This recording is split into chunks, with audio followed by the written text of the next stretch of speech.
Welcome back to the Golden Standard. I am your Hardstyle Kettlebell coach, Colleen Conlon, and this is part 2 of How Do I Turkish Get-Up?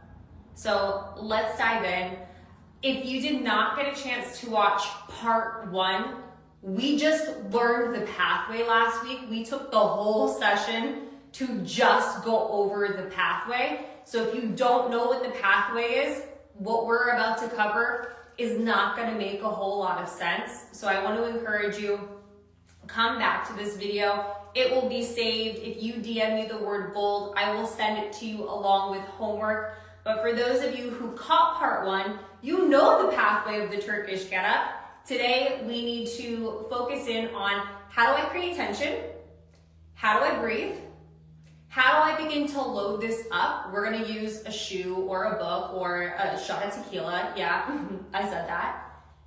And then we are going to get to loading it up with a kettlebell by the end. So let's just do a little review of the pathway while we're getting started. So pop quiz, how many positions are there in the Turkish Get-Up? 7. When we are doing the Turkish Get-Up, it is all about stacking bone on top of bone. That's why our lines are so important. We're trying to make triangles. So when we finished this live last week, I showed you the 2 different variations when we transition from position 5 to 6. You can do whichever one you are comfortable with. I'll probably go back and forth over the course of this live. So if that's kind of throwing you off, just know that that will be happening. Actually, no, I'll make a choice. I'm just going to do the pivot. So if you want to open the gate, shut the gate, you do that. I will be doing the pivot. Okay, let's dive in. Let's review. So when we start this, body on the floor. We think snow angel. 45-degree angles. Whatever arm is up, that leg is up. We roll shoulder over shoulder to position number 1. We press to our palm, opening up the cookie jar, position 2.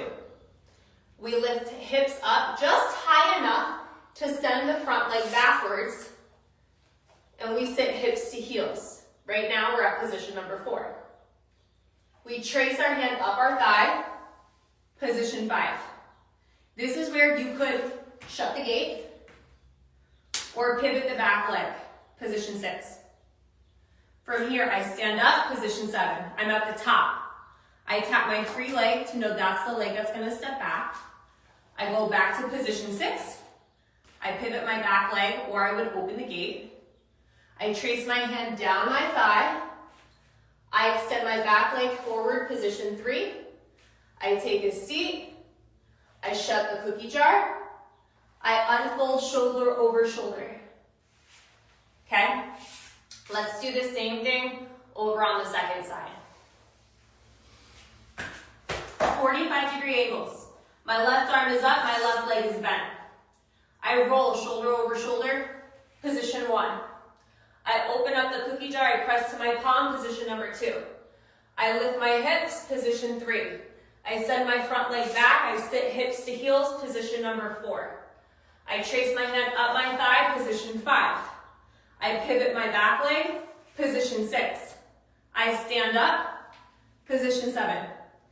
I tap my free leg, that's the leg that's gonna step back, position 6. I pivot, position 5. I trace my hand down my thigh, I sit hips to heels, position 4. I extend back leg forward, position 3. I lower my hips, position 2. I shut the jar back to my forearm, position 1.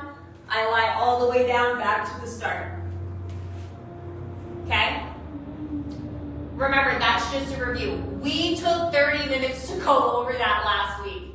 So again, if you are coming into this live for the first time and you're like, how am I supposed to remember all that? Watch the other video first. Okay, so let's start to talk about tension. And I want to focus first on upper body tension. So for all of the lives that we've done together up until this point, we've pretty much been talking about using a towel. Where's my towel? Let me get my towel. We've been talking about using a towel, holding it out in front of us, shoulders down, shoulders back, ripping the towel apart.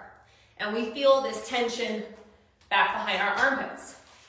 When we were doing our push press work, we were thinking shoulder down, armpit shut, but almost thinking shoulder forward, okay? When we are doing the Turkish Get-Up, things are going to change because technically we start here, but we're moving and grooving and we get all the way up here. So the way the tension is going to be felt in your body will change, but what I need you to think in your head is shoulder down, shoulder back, armpit shut, okay? Now, one thing I want to show you, if you have access to like a TRX suspension trainer, or if you have access to rings, or if you have a buddy near you, this can help. So if I come down to my ring, I'm going to show you what happens if we don't have tension. If we do not have tension for the Turkish Get-Up, this is what's going to happen. You see how my arm can move all over the place? This can't happen. If this is happening in your Turkish Get-Up, you don't have the tension. What needs to happen is we're thinking shoulder down, shoulder back, armpit shut. So if I do that, look what happens.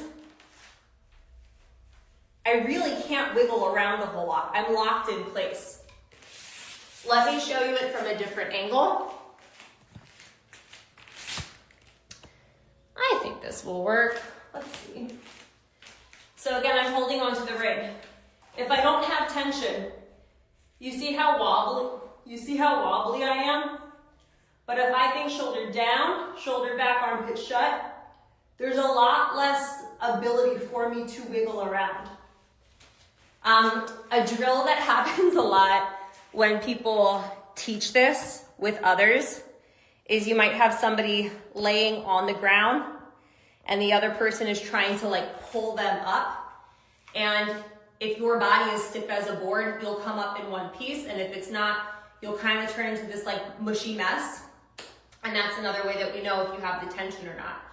But we need that. So I want to give you a moment. If you do have access to any of the things that I listed, even if you don't have access to that, if you have access to a door frame, let me show you this. If you have access to a door frame, a handle, you can literally hold onto the handle, lean back, pull shoulder down, back, armpit shut, and just feel what that is in your body. That's what we need to create when we move through the Turkish Get-Up. So what I want to do with you right now is do a pass of the Get-Up, and we're going to think about that piece alone, okay? Your legs, depending on the position we're getting to, yeah, there's some tension that we need to create, but let's start here. This is one of those exercises where it looks like there's a lot going on, and yes, there is a lot going on. So one piece at a time. Let's do our right side. And again, your job as we make it through is to think shoulder down, shoulder back, armpit shut. And it's not just for the top arm, it's for both arms. Okay, let's give it a pass. Whatever arm is up, that leg is up. Whatever arm is out on the ground, that leg is out on the ground. You're thinking shoulder down, shoulder back, armpit shut. Roll to your forearm. Press to your palm, open the jar. Lift the hips, front leg goes back, hips to heels. Shoulders down, shoulders back, armpit shut. Tall through your back leg's hip. Pivot the back leg. Shoulders down, shoulders back, armpit shut. Stand up. Okay, and then just check in right here. Do I still feel that tension? It can be really helpful if each position you just take a moment to pause. Let's do that on the way down. Step back, position 6. Check in. Shoulders down, shoulders back, armpit shut. What's it feel like? Pivot. Shoulders down, shoulders back, armpit shut. Hand goes down my thigh. Shoulders down, shoulders back, armpit shut. What's it feel like? Again, as we move and the angle of your arm changes, it will feel different. Extend the back leg forward. Shoulders down, shoulders back, armpit shut. Take a seat. Shoulders down, shoulders back, armpit shut. Down to the forearm. Shoulders down, shoulders back, armpit shut. Lie down. Shoulders down, shoulders back, armpit shut. So one of the best things that you can do is drill this body weight until you know what this tension feels like in each position, because it will be a little bit different. Now, I think there is a lot of benefit to doing the Turkish Get-Up and just getting it into your body before you are truly ready to load it up with weight. A lot of times when I'm working with new clients, we will drill this for about 6 weeks before we ever touch a weight. And it's done intentionally because you just need to know what these positions are so clearly in your body so that once you're given that weight, your body can go on autopilot and knows the positions that you're asking it to get in. Okay, couple other pieces about tension when it comes to the Turkish Get-Up. I'm gonna give you two. I don't wanna overwhelm you with this, so I wanna give you like the bigger pieces right out the gate. When we get to our twisting positions. So our twisting positions would be position 1. So when I'm here, I want you to notice my torso. Right now it's kind of facing up towards the sky. I want to create tension. I'm going to create more tension if I twist my torso to the side and I look up to my fist. I'm almost trying to find these moments where I can be like a wet towel and I'm trying to wring out the water. So position number 1, I twist away, I look up to my fist.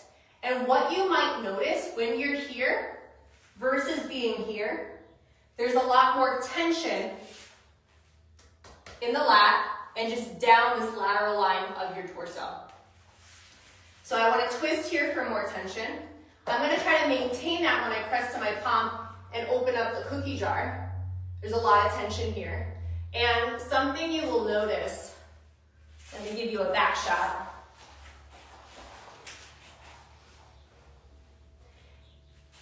If I keep twisting here, notice the space also between my shoulder and my earlobe.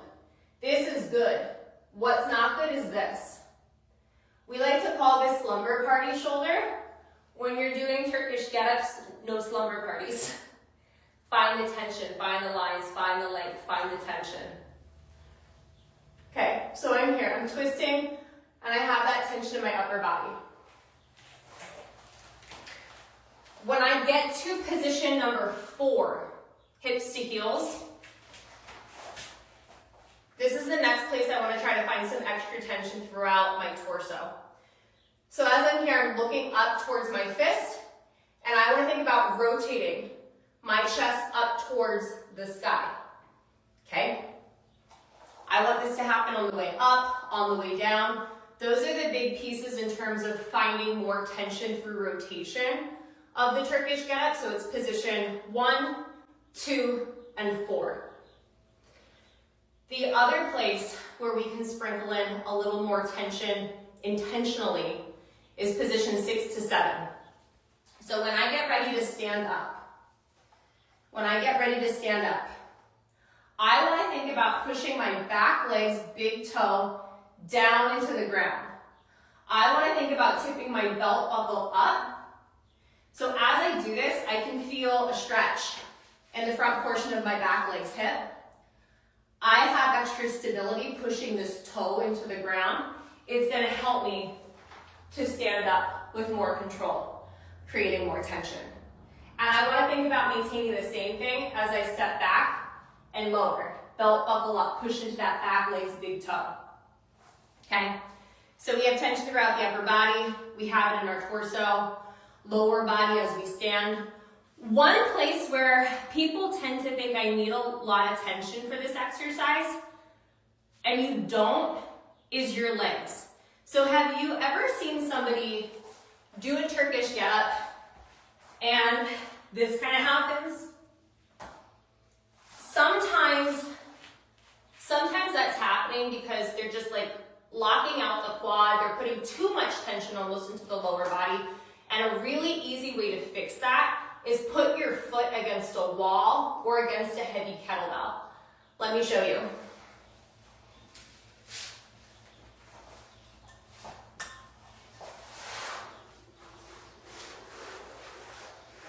Okay.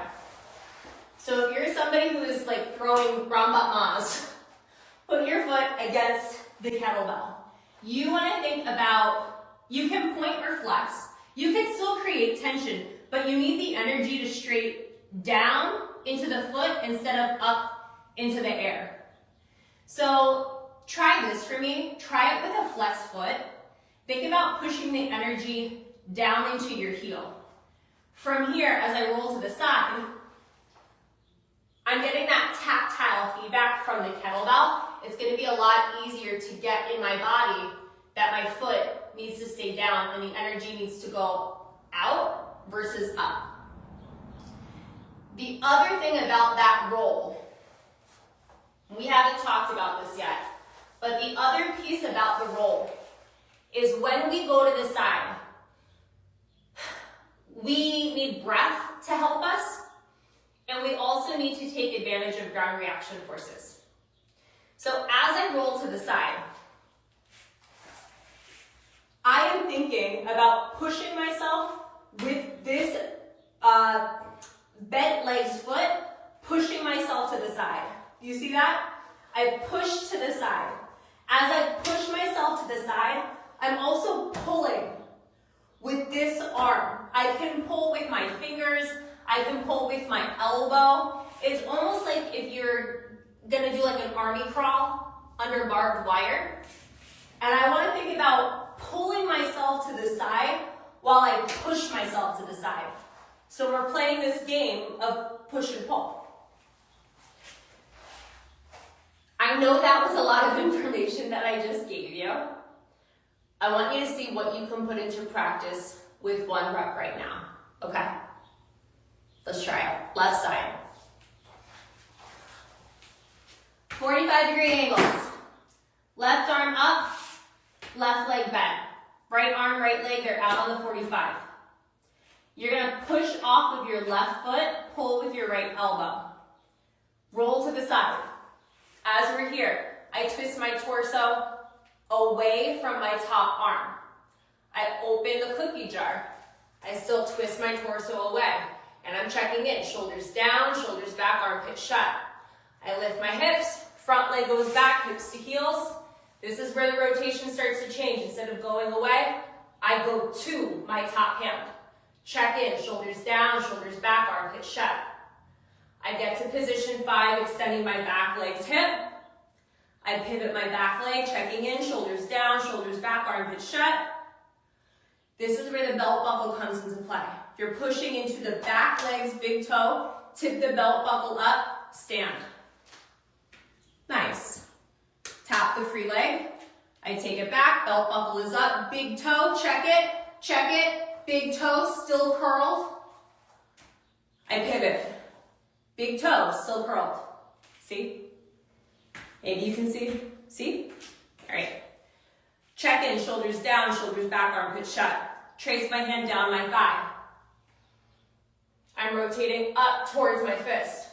I extend my back leg forward, position 3. I take a seat. My torso twists the opposite direction. I shut the jar, I bend my elbow. I lay down.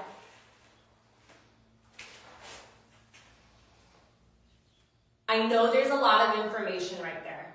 Here's what I want to encourage you to do. Remember one detail. Remember one detail. It could be how we push and pull to roll to the side. It could be that at position 1, 2, 3, there's more tension to find in the torso. It could be at position 6 to 7, 7 to 6, we're tipping up the belt buckle. back leg's big toe is pressing into the floor.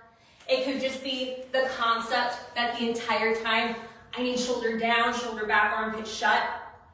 Pick one of those details to think about right now. You're gonna do the Turkish Get-Up. I'm gonna guide you vocally. All you need to do is focus on one piece, okay? All right, here we go. Get into the start position. Let's go right arm up, right leg up. Left arm, left leg, out on the 45. Don't watch the screen, trust my voice. Roll to your forearm, position number 1. Press to your palm, open up the cookie jar, position 2. Lift your hips, position 3. Front leg goes back, hips to heels, position 4. Tall through your torso, extend the back leg's hip, position 5. Pivot the back leg, position 6. Stand up tall, position 7. You're at the top. Tap your free arm to your free leg. That's the leg that will go back. Take a step back, position 6. Pivot the back leg, position 5. Trace your hand down your thigh, position 4. Extend the back leg forward, position 3. Take a seat, position 2. Shut the cookie jar, position 1. Roll back to the start, shoulder over shoulder. Start position. Nice. How did it go? How did it go just thinking about that one detail? When I am working with clients on this, especially when it's one of those exercises where there's a lot to think about, what I encourage them to do is pick one detail. See if you can nail that detail. And maybe you don't nail it the first time, but is it possible that you can just keep your awareness on that one detail? If you can do that and you keep practicing it, it starts to become a part of you. It starts to become one of those pieces where you can go on autopilot. You don't have to think about it, it just happens. It's like when you are in a new location, like have you ever moved? Have you ever moved or have you ever gone on vacation for an extended amount of time? And it's like the first couple of times you go to the grocery store, you need directions, you need Waze, you need Google Maps, you need something. And then eventually it's like, I know where I'm going. I don't need the help anymore. That's what this is. So just focus on one detail and trust the process. Okay, so that's all we're gonna talk about today in regards to tension. Next, we need to talk about breath. So I like to think of the Turkish Get-Up, it's very much in the grind family. Now, when I coach this, we move through 7 different positions. When I teach this, I like there to be an exhale every single time I move to the next position. And if you have been on these calls with me for the past several weeks, you know that when we have a grind, it gets a long exhale. It sounds like this. It's like a snake hissing. And notice my torso. When that exhale comes out, just look and see what happens here. Everything expands and then everything tightens. We need that. We need that pressure throughout the thoracic cavity to help you move through this exercise. When I coach it, all of my beginners, we exhale from each position to the next position. So that's 7 exhales on the way up, 7 exhales on the way down. That's where it starts. Now listen, you do that so it's ingrained in your body. Once you're very confident with the Turkish Get-Up, you will know, where do I need the extra breath? Where do I maybe not need to breathe so much? But what I believe is you learn all of the rules. You get everything ingrained in your body. So then when it's go time, you can trust that whatever needs to happen will. And if it feels like I actually don't need this one, then you don't use it. But if you haven't taken the time to ingrain the breath, it's gonna be really hard to like pull it out of your back pocket when it's like, I need this, I really need this. Okay, so let me give you a demo with the breath and then you're gonna try it. Let's tip it down a little bit more.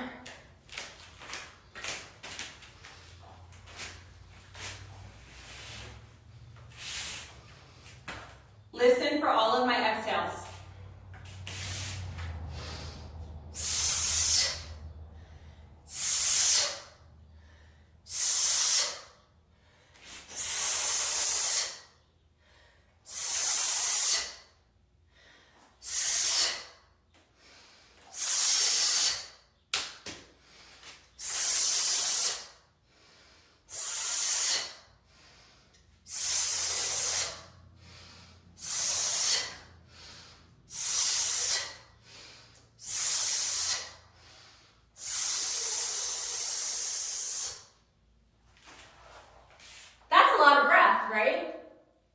So again, once you start repping this out, you're probably not going to need all of them. I would say for most people, it's going from position 1 to 2. It's the transition of 6 to 7. Those are like the really big spots. But when you're trying to go after something that's relatively heavy for you with the Turkish Get-Up, when you can sprinkle in additional exhales, it can be really, really helpful so that you do not drop that bell. Okay, I want you to give it a try. Pick whatever side. Let's pick the right side. Right hand is up. Right arm is up. Right leg is bent. You are just going to do your best to breathe as you move. Now listen, you exhale and then you begin to move. You do not move followed by an exhale. Let me demonstrate that for a second. This is what we want. Okay? This is what we don't want. Your breath leads your movement. Get into position. Right arm up, right leg up. Left arm out, left leg out on the 45. Deep belly breath in. Exhale, roll to your forearm. Exhale, press to your palm. Exhale, lift your hips. Exhale, front leg goes back, hips to heels. Exhale, tall torso, extend the back leg's hip. Exhale, pivot the back leg. Exhale, stand up. Okay, you made it to the top. Take a normal breath. Here we go. Your breath leads your movement. Exhale, step backwards, reverse lunge. Exhale, pivot the back leg. Exhale, trace your hand down your thigh, hips to heels. Exhale, extend the back leg forward.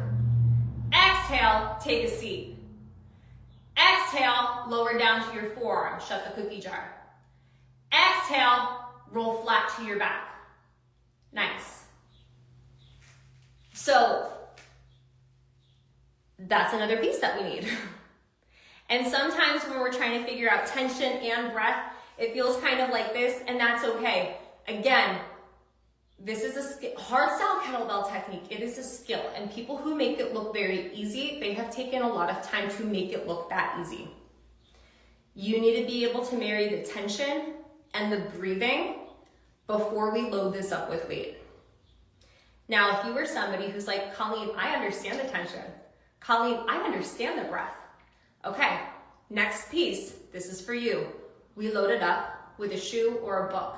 And the reason we do this is because this is an exercise that really is challenging our stability. And before we give ourselves significant load, we want to make sure that we have that stability. So you're going to take a shoe or a book. I'm trying to think what I have out here right now. Okay, I need to get a shoe. I'll be right back.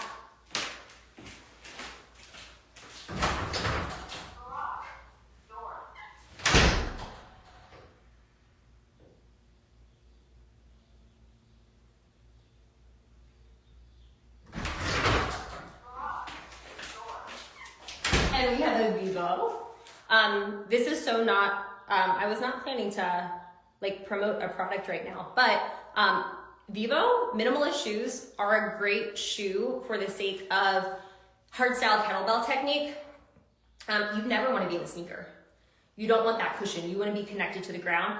My feet are relatively flat, so I keep an orthotic, a custom orthotic in my shoe, which helps me when it comes to my lifts to make sure my glutes don't turn off. But if you're in a space where you need a middle of the shoe, I love this brand. Okay, so here's what's gonna happen. You need to balance this. And listen, you are balancing it on your fist. You're not holding it like a pizza. You're not holding the shoe. This is not it. This is what we need to do. If this falls, that is your sign that you are not packed. That is your sign that maybe you're not looking where you're supposed to look.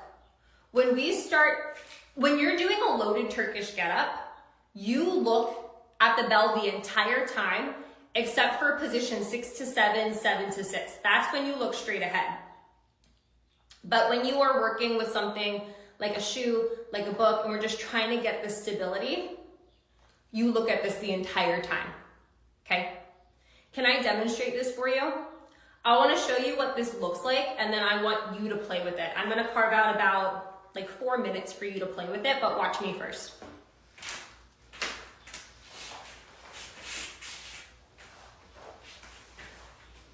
All right, so it's on my fist. Listen for the breath, notice the tension. The other thing to keep in mind is notice my elbow. It's gonna stay locked out the entire time.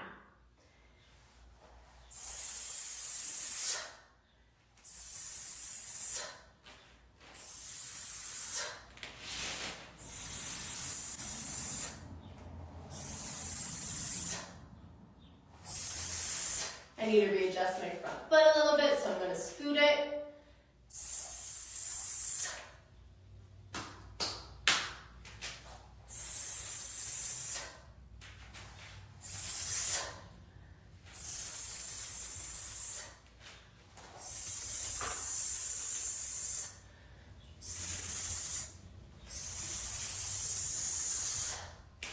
All right, voila, it can be done. I've done this. I'll do this as a game. I'll do this as if you get really into kettlebells and you enjoy drinking games, doing that with shots of tequila can make for quite a entertaining afternoon. Okay, it's your turn. Get your shoe, get your book. I will tell you this, working with a heavier shoe will be helpful. If you're working with something like a flip-flop, I get that it's less scary for a flip-flop to drop on your face than maybe a boot, but having something heavier to balance will make it easier to stay put. So let's take 4 minutes.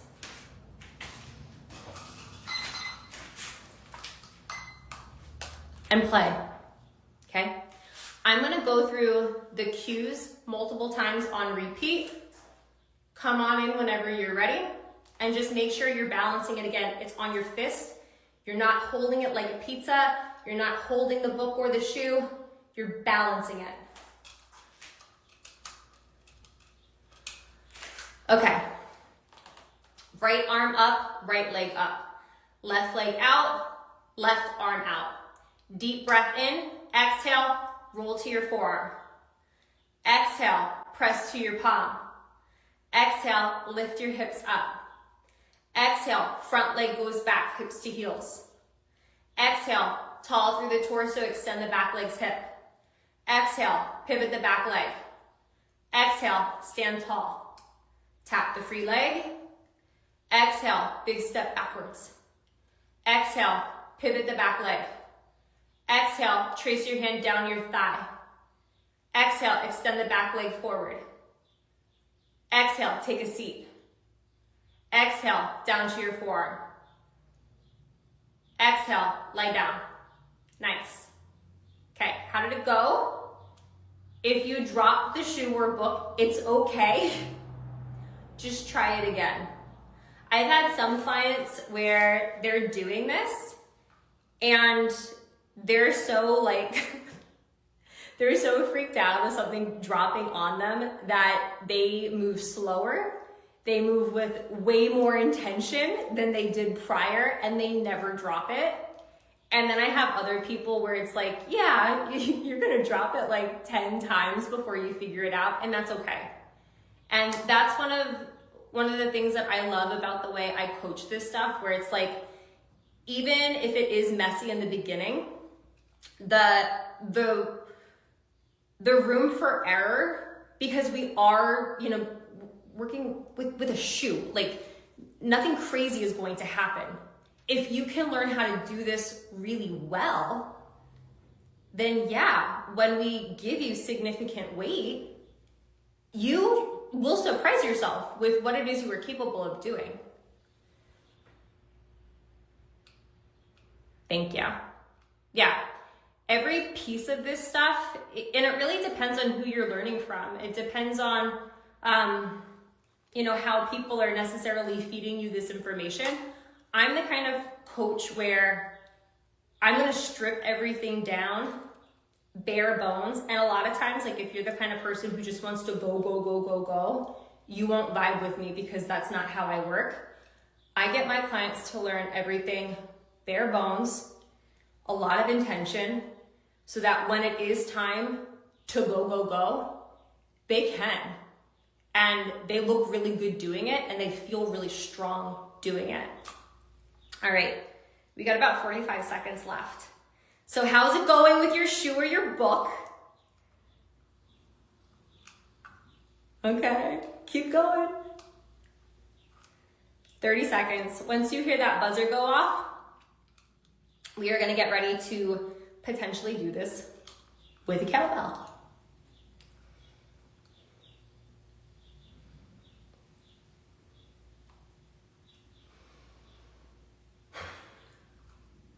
$15 seconds.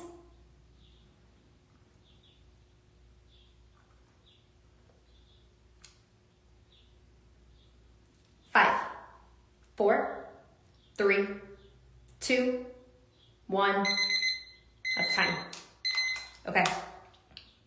So, if you're thinking to yourself, I need more practice with my shoe, keep practicing with your shoe. If you're thinking to yourself, no, I'm ready to load this up, I'm gonna show you how to do that. Now here's what I'm gonna tell you. You will get way stronger with this, working with a shoe or a book, than you will with 5, 8, 10 pounds. Unless you are like over 60 and under 120 pounds, you doing this with 10 pounds is really not helping you. Working with the shoe or the book is actually helping you a lot more than working with weight that's on the lighter side, unless you happen to fit into that population that I just mentioned. So what's cool about the shoe or the book is it's keeping you in alignment. If you can work with a weight where it's like, hey, I can do this, but my arm doesn't need to be stacked right on top of my shoulder. I can do this, but I'm not making those perfect triangles like we talked about last week. You're doing a disservice to yourself. So the best thing you can do is work with something that is safe to start with, but is gonna challenge you. Typically when I teach this to my clients, we start loading this up at the soonest 6 weeks into training, and that's if they're training at a frequency of 4 to 5 times a week. And I have them load this up. We go from shoe to testing size bell. It's a pretty big jump. And they're able to do that because of all of the other lifts that I'm having them do simultaneously. So going right into it with your testing size bell might not be the play for you, unless you want to come into swing to snatch. I'm actually starting a new round on Friday. So if that sounds exciting to you, shoot me a DM with the word snatch and I'll send you the information.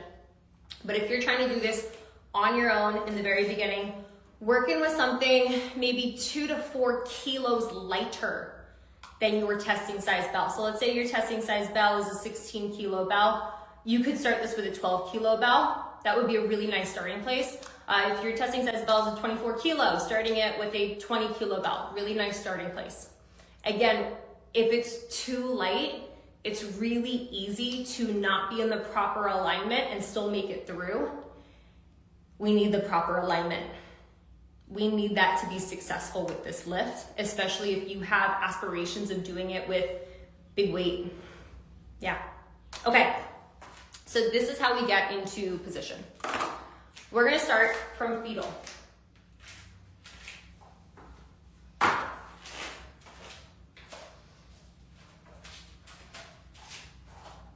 And I will show you this from a couple of different angles. So we start in fetal position. Whatever hand is going to be the top hand, that is the hand holding onto the horn. When I hold the horn, I want to be dead center, if not choke up towards the top part of the kettlebell. I don't want to hold it low. Dead center, or I choke up. And as you start doing this more and more, you'll figure out what feels really good in your body. Okay, I take my other hand, I cover it. Technically, you can get this up with one hand.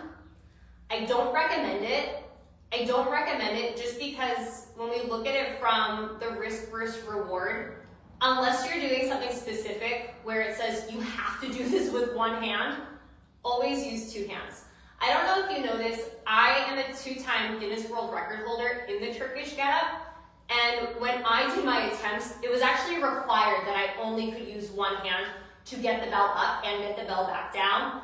There's never been another time where I have ever done it without two hands. So just letting you know, you can do it, but you don't need to. Again, risk versus reward. Okay.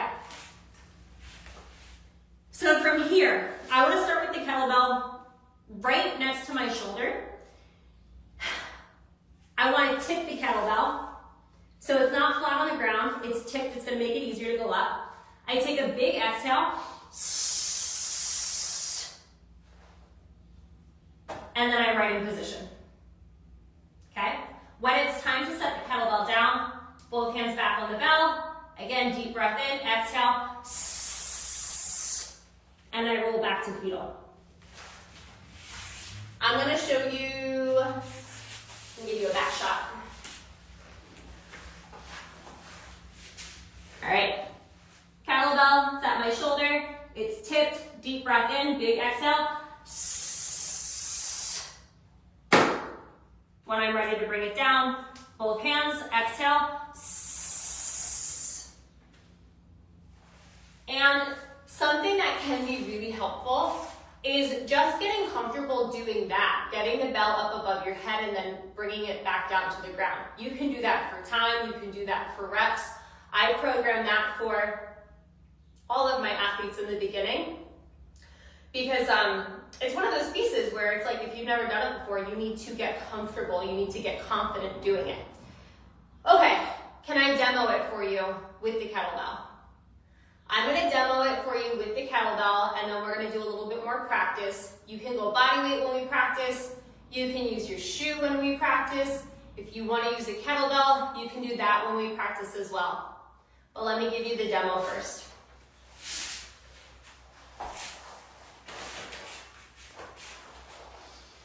Deep breath in.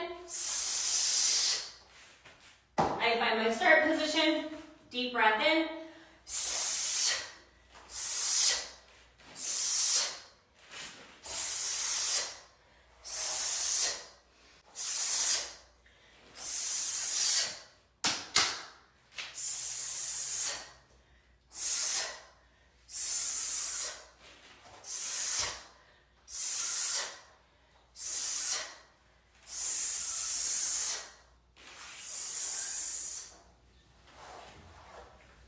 And that's the Turkish Get-Up.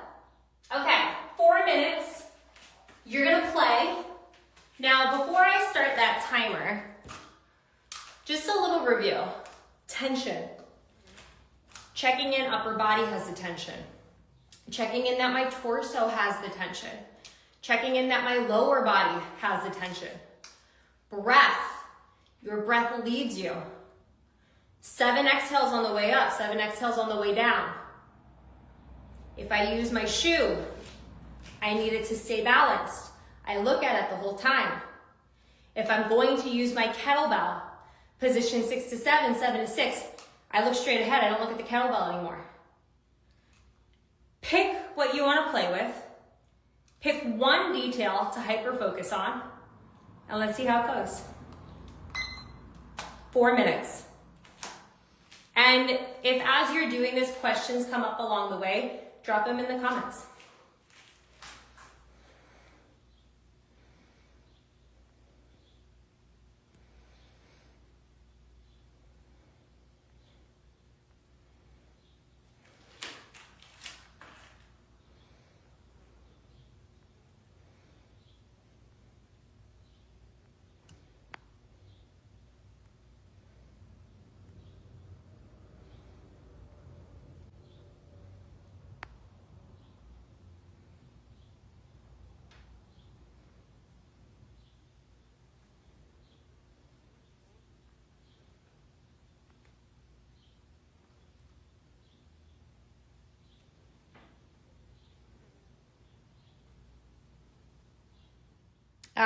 ASM, I'm so happy that this stuff is helping you as you're beginning your kettlebell journey.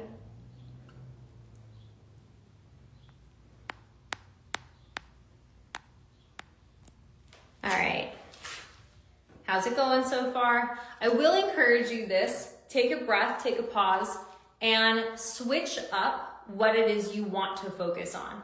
So if on the first pass you were thinking about packing your shoulder down, maybe the next one you practice being intentional with the exhale. Just see how that goes.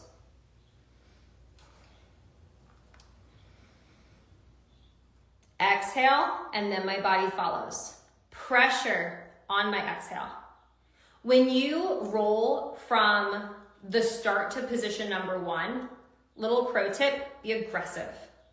You want to get there as quick as you can. The more aggressive you are with the exhale, the easier it's going to be to get to the side.